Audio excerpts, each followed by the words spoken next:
What up, the Droid 22 here, the power of Kazakhstan. Today I bring you some Russian power, episode 13. And today we're gonna be covering Mosin-Nagant, and this is one of the oldest rifles that I'm gonna be covering. Well, maybe it's the oldest rifle that I can cover, because the date of the release or the design or like the mass production was started in 1891, which is pretty old rifle. It's more than 100 years old right now, and that is cool in my opinion. But it was took down in service in 1961, but still used by various armies as a sniper rifle because it is pretty good. So it was designed by Mosin and Nagant. That's why they both have the names in them, and they both submitted different designs and went through trials, and then the main designer, or I think they both decided to make this rifle. And actually Imperial Army needed the new rifle after or during the Turkish Russian war, because their rifles were more outdated than the Turks had. So the government of Russia decided to make the new rifle, so they invited the Belgian designer who was the Leon Nagant, and he made some different rifles too, but the most famous one is this one that I'm covering right now. So some wars, it been through a lot. It been through being World War One. It was a standard issue rifle for the troops. In World War Two, it went through modernization, and it actually also became a standard issue rifle along with SVT-40, and also it became a standard issue sniper rifle for snipers, because with the scope it had really deadly accuracy.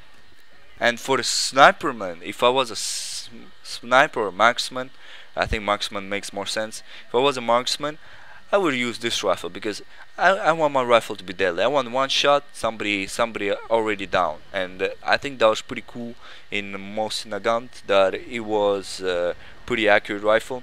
And back then the wars were mostly long range rifles, and it was pretty slow because of trenches, especially in World War One. So many wars were fought in the long ranges. Right now it is more closer, but not as close and personal, but it's still close. Or maybe I can say a medium range. Now let's get to some specs of the Mosin-Nagant. So it's weighed about 4 kilograms, and you know there's a lot of different rifles available there. I mean different modifications of rifles, so in average it's about 4 kilograms. And the length of this weapon is 1287 millimeters for the rifles, and 1013 millimeters for the carbines. And what carbine essentially is basically a shortened version of the rifle, so it was much shorter. It's like M4 and M16. M16 is much longer than M4, that's why M4 is called carbine. And carbine, they pretty much closer to submachine guns in size, but they are not submachine guns. The barrel length is 730 millimeters for the rifles of Mosin-Nagant and 514 millimeters for the carbines of Mosin-Nagant. And the cartridge it shoots is 7.62 by 54 millimeter, and this cartridge is actually a rifle round, a classic Russian rifle round, and the action it uses is bolt action.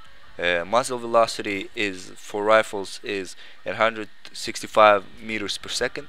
For carbines is 800 meters approximately. They're both approximately. Effective range is 500 meters without optics. With optics is 800 plus meters.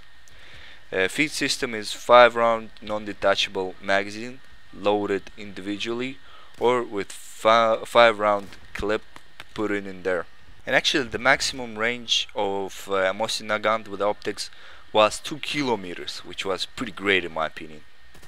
One fact about this gun, that after Iron Curtain fell, which was basically the end of the Cold War, in 1991, the gun actually was widespread into everywhere in the world.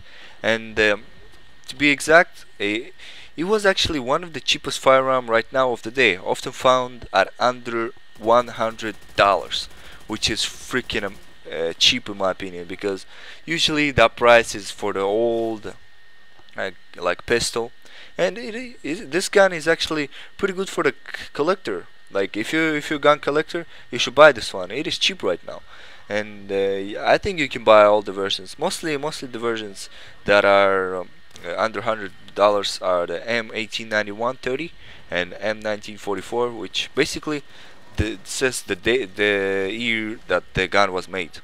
And this rifle is actually used for hunting. It is pretty good for hunting because it is pretty accurate, and one thing that it suffers comparing to the new hunting rifles that it is right now, so it's used as a hunting rifle right now, is that it doesn't have elevation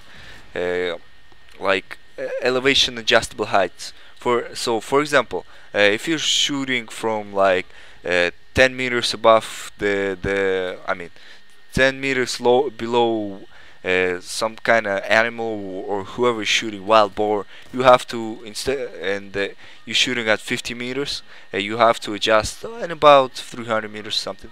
But anyways, this concludes my Russian Power episode 13. Final score is 21-7. Please subscribe, follow me on Twitter, and yeah, the Drift 2 is turning off.